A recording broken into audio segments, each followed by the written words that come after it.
थाइखाजरा दालाइसा एबसुनि गोदानै लुफुंजानाय मावख'खौ दिनै बेखेवनानै होबाय चिरां जिल्ला एबसुनि नेहाथारि दिलीप कुमार बसुमतारिया।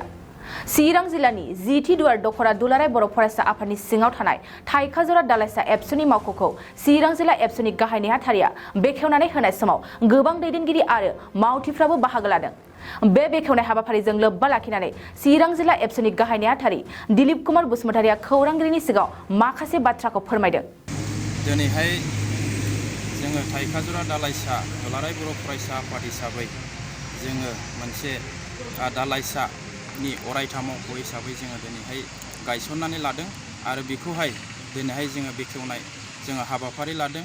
दा बेवहायनो बेखेवनाय हाबाफारियाव जोङो गाहाय आलासि महरै चिरां जिल्ला दुलाराय बर' फरायसा आफादनि गाहाय नेहाथारि बिथांखौ जोङो हांख्रायदों आरो हांख्रायनाय बायदियै बिथाङा नुजाथिफैनानै जोंनि दालाइसानि जे गोदानै लुफुंनाय मावख' बेखौहाय दिनैहाय बेखेवथिनानै होफैबाय।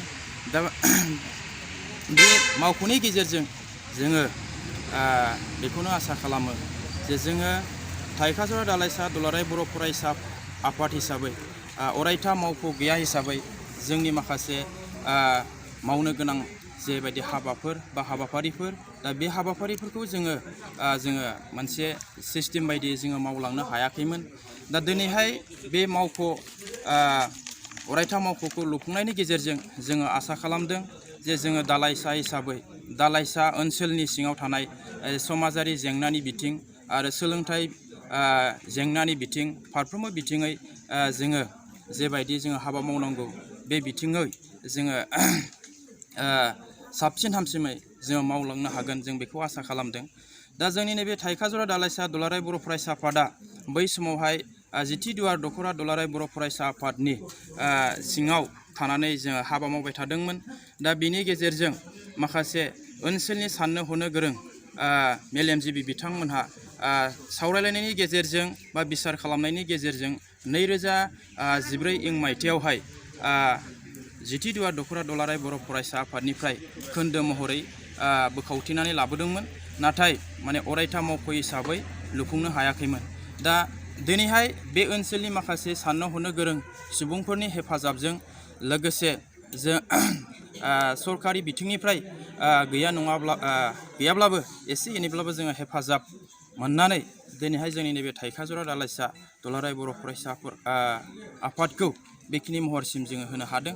दा बेखिनिखौनो बुंनानै आं एसेखिनियाव रायजो राजा साफ्रोमनिसिमबो फोरमायथिनानै एसेयावनो दोनथ'बाय। माला गायसननाय जायामोन बेखौ? ओरैनो 2014 मायथाइयावहाय जिथि दुवार दखरा दुलाराय बर' फरायसा आफादनिफ्राय खोन्दो महरै गायसनबोदोंमोन, बोखावथिनानै लाबोदोंमोन। बेनिफ्राय 2020 मायथाइयावहाय जोङो बे मावख'खौ माने फाउन्डेसन खालामदोंमोन। नोंथाङा सरकारि साख्रि नागिरदोंना? नोंथांनि थाखाय मोनसे गोजोनथाव खौरां। नोंथांनि थाखाय दं एडुकेट पइन्ट, जेराव नोंथाङा सोलोंथाइ लानायनि गेजेरजों सरकारि साख्रिनि गुबुन गुबुन रोखोमनि गोब्राब आनजादफोरखौ उथ्रिसारनो हागोन आरो गावनि आथिङाव गसंथानो हागोन। बे एडुकेट पइन्टआव नोंथांमोना SSC, bank PO, bank clerk, bank SO, UPSC, FSC, defence, railway, state, insurance, AAO, A360